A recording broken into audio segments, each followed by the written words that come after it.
Hey there. I just wanted to say that digestive bloating in midlife is never just one thing.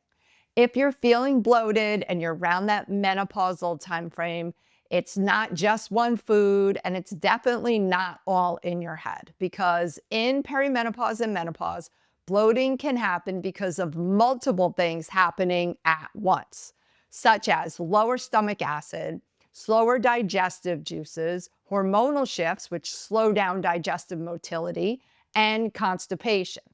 There's also going to be stress on the nervous system because this time of life holds a lot of responsibility. Even sluggish liver and bile flow. And this is exactly why naturopathic medicine works so well for this, because one of our core principles is tole totem, which means treat the whole person with individualized care.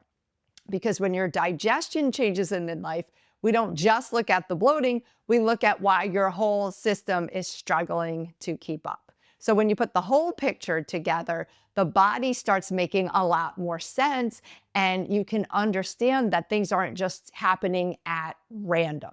So menopause is a whole body change. And I did create a Perimenopause Power Guide to equip you with tips and tricks on your journey. So just comment guide and it will be sent to you.